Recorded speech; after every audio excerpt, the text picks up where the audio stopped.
शमूएल 1 अध्याय 22 याजकों की हत्या।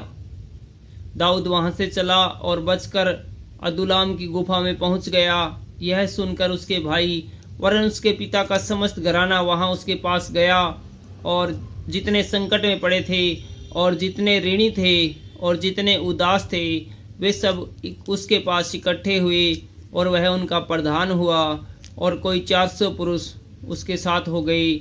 वहां से दाऊद ने मोआब के मिस्पा को जाकर मोआब के राजा से कहा, मेरे पिता को अपने पास तब तक आकर रहने दो जब तक कि मैं न जानूं कि परमेश्वर मेरे लिए क्या करेगा।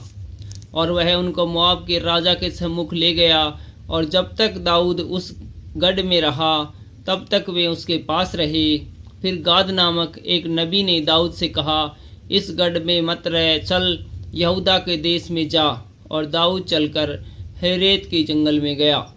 तब साउल ने सुना कि दाऊद और उसके संगियों का पता लग गया है।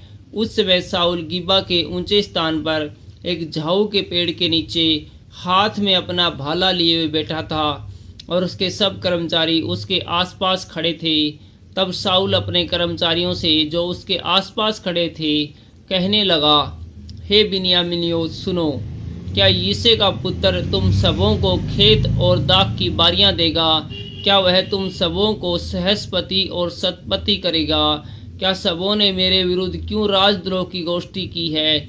और जब मेरे पुत्र ने यिशै के पुत्र से वाचा बांधी तब किसी ने मुझ पर प्रकट नहीं किया, और तुम में से किसी ने मेरे लिए शोकित होकर मुझ पर प्रकट नहीं किया कि मेरे पुत्र ने मेरे कर्मचारियों को मेरे विरुद्ध ऐसा घात लगाने को उबारा है जैसा आज के दिन है।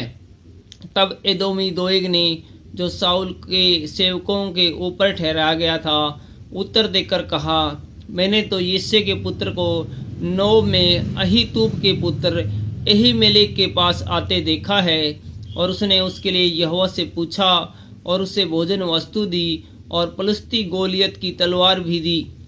तब राजा ने अहीतूब के पुत्र अहीमेलेक याजक को और उसके पिता के समस्त घराने को अर्थात नोब में रहने वाले याजकों को बुलवा भेजा। और जब वे सब के सब साउल राजा के पास आए तब साउल ने कहा, ए अहीतूब के पुत्र सुन। वह बोला, हे प्रभु, क्या आज्ञा? साउल ने उससे पूछा, क्या कारण है कि तू और यिशै के पुत्र दोनों ने मेरे विरुद्ध राजद्रोह की गोष्ठी की? तूने उसे रोटी और तलवार दी और उसके लिए परमेश्वर से पूछा भी जिससे वह मेरे विरुद्ध उठे और ऐसा घात लगाए जैसा आज के दिन है। अहीमेलेक ने राजा को उत्तर देकर कहा, तेरे समस्त कर्मचारियों में दाऊद के तुल्य विश्वास योग्य कौन है? वह तो राजा का दामाद है और तेरी राजसभा में उपस्थित हुआ करता और तेरे परिवार में प्रतिष्ठित है। क्या मैंने आज ही उसके लिए परमेश्वर से पूछना आरंभ किया है? वह मुझसे दूर रहे। राजा न तो अपने दास पर ऐसा कोई दोष लगाए न मेरे पिता के समस्त घराने पर, क्योंकि तेरा दास इन सब बातों के विषय में कुछ भी नहीं जानता। राजा ने कहा, हे अबीमेलेक, तू और तेरा पिता का समस्त घराना निश्चय मार डाला जाएगा।